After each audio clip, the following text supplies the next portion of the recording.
$4.2 trillion in superannuation. We don't know what to do with it anymore. There's so much.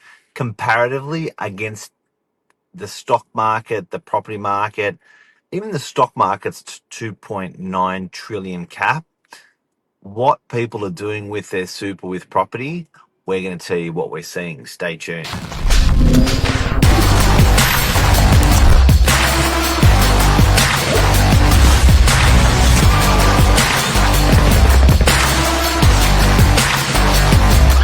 I'm the ringleader, so listen up.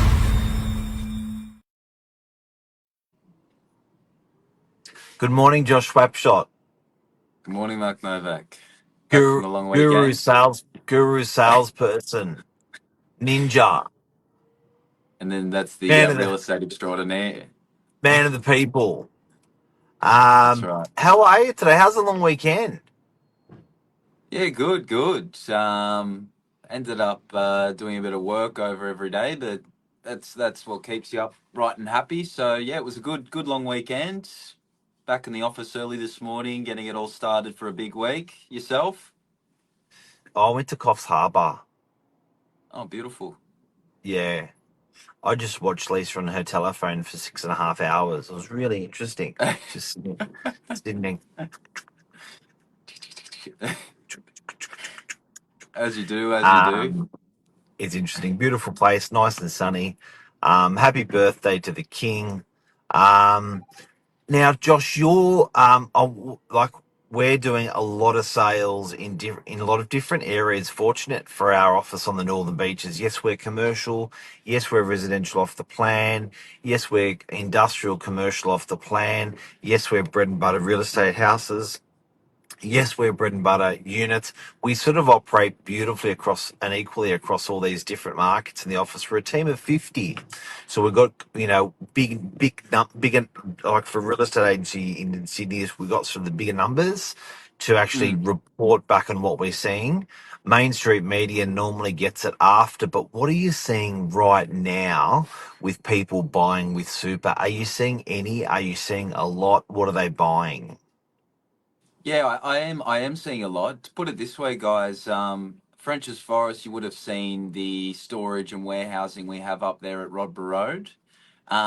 In the last week, I've sold or taken deposits for 10 separate storage units, one warehouse, and I'm actually meeting a gentleman up there this evening for a looking at a second warehouse. So crazy when you think of it. A lot of volume. To put it in perspective, there's 150 storage units in there. So over the past week, I've sold almost 10% of their full capacity. So there's definitely been a recent jump in activity, and also people open to the fact of purchasing this in their self-managed super fund. Mark, do you want to elaborate further on that? Is super too big? It's like $4.2 trillion. They've just, people started paying into mandatory into their superannuation, which is for their saving, for their retirement since 1992. So it's pretty much the beginning of my working career. I started in 1993. The government said, hey, put some of that money from your wage into your super. So I've been working for 32, 33 years. That's 32 years, 33 years of saving. That's that's a hell of a lot of money, and I don't think people have worked out how easy it is to buy a property in their super. No, I think it is still one of those things that's hidden away, or people aren't fully educated on the idea. And it seems like they're only allowing more and more possibilities with the way to access deposit schemes using your super now in the resi market. So seems to be like they're opening the lid more and more as time progresses. Mark, like you said, it's a large pot of money that's it's probably not being as utilized as much as what it could. Our national debt's $2.9 trillion. So what are we doing with all this money? You brought up a little secret there that you need to share with everyone, Josh. How can first home buyers use their super to buy a first home property? Well, I believe you introduced this idea to me when I was looking through properties for myself. But a salary, it's like a sacrifice, salary sacrifice through your supermarket. Do you want to elaborate more? Because you actually taught me this little trick. Okay. So guys and girls, if you're a first home buyer and you want to save a deposit faster, allow me to give this example. Um, People are going to have a go at me for using 100 grand as a first home buyer, but I'm just going to use that number because it's round. So $100,000, normally your super, you have to put 11.5% in, which is $11,500 of your earnings. That's what the government makes you do. But you can voluntarily put in another 10 grand on top. Now, if you put another 10 grand on top, you're sitting in a different tax bracket when it sits in your super as opposed to when it sits in your pocket or your savings account. So you can actually salary sacrifice 10 or 20,000 at a much, much, much lower tax rate, to get around the your income tax, and you can throw it into a separate bucket. So there's your 11.5% bucket, and then there's your voluntary contributions bucket, which all sit inside your super.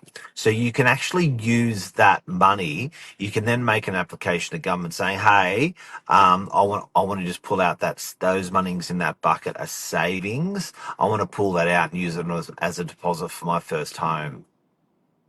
Wow, and like you said, Mark, it's a marginal tax rate that you're paying on those funds, and they've actually calculated it's going to get you to your deposit 30% faster than doing it the traditional way. So definitely a very handy tool to be utilizing in this ever-growing market. It's a whopper.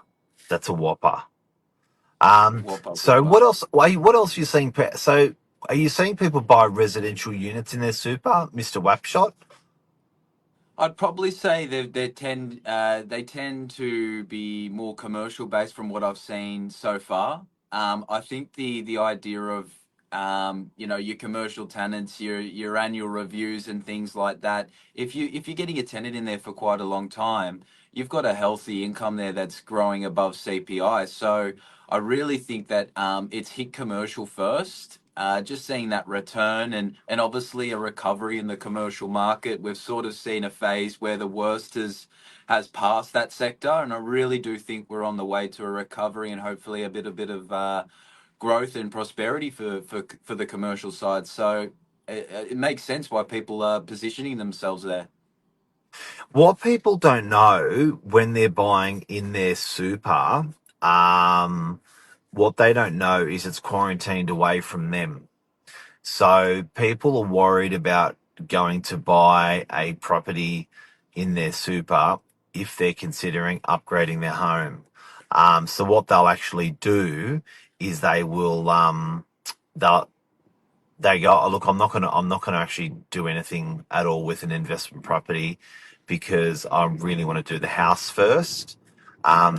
And often I'd say to people, "Look, you got to realize that if you have a a loan in your super, it's almost like a separate entity or a separate person, and it's treated financially separate.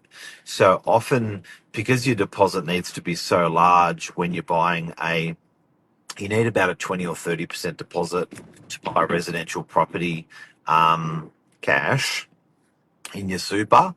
Um, and then if you have that, and you don't just have rent coming in, you've got you and your wife potentially, or you 11.5% of your wage slam dunking it.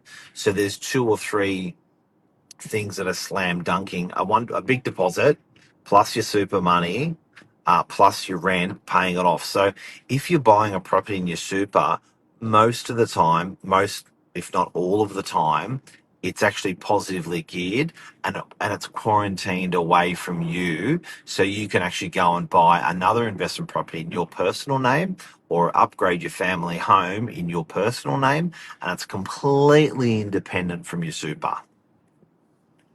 Yeah, wow, big factor there. But yeah, definitely have started to see more people come aware of this and sort of starting somewhere small, which is probably why we're seeing the storage units go so hard. But We've been doing that for several weeks, months now, and I haven't really had a week like the previous week with people buying Really? multiple, two at a time, three at a time. So I had a gentleman buying three on Friday night, two on Saturday, and then I had a late appointment on 4:30 on the Saturday, and me and the purchaser were speaking all day yesterday, and he decided, look, I'm going to grab two as well. So um, buyers are out there, Like just market's like hot active. dogs. Just like hot dogs. This Exactly, kid can sell.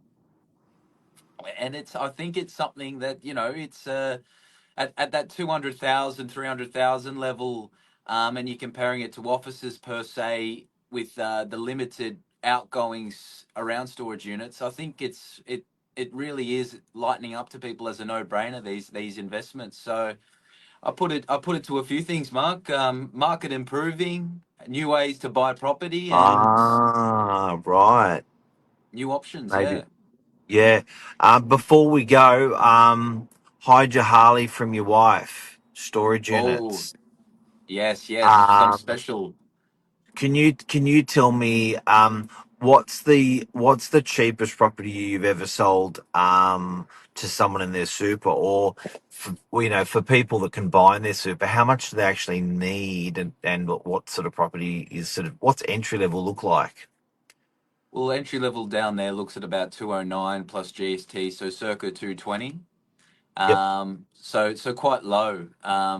When you think about your usual unit, your average around that 800 to a million mark. So yeah, very Oh, Mr. achievable. Josh, you haven't looked at the new price list. Well, that's right. Oh, sorry. Yeah.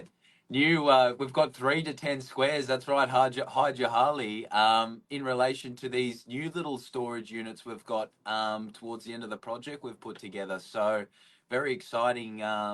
Where you've got these smaller spaces, 5 meters by 4 meters, guys, and I believe they're starting from around 49,000, making their way up to around that 100 and a half mark, or is it even There less, you Mark? go. There you go. That's what it is. Why would you go and rent from someone like Storage King or Kennards when you can just hide the Harley and buy a storage unit? That's right. So And yeah, they're and out there. Lisa adding in there too. Definitely something I was looking at this morning, guys. I think we're about 620 properties across the northern beaches. When you compare that to this the time of around Christmas 6 months ago, we're sitting about 1,200.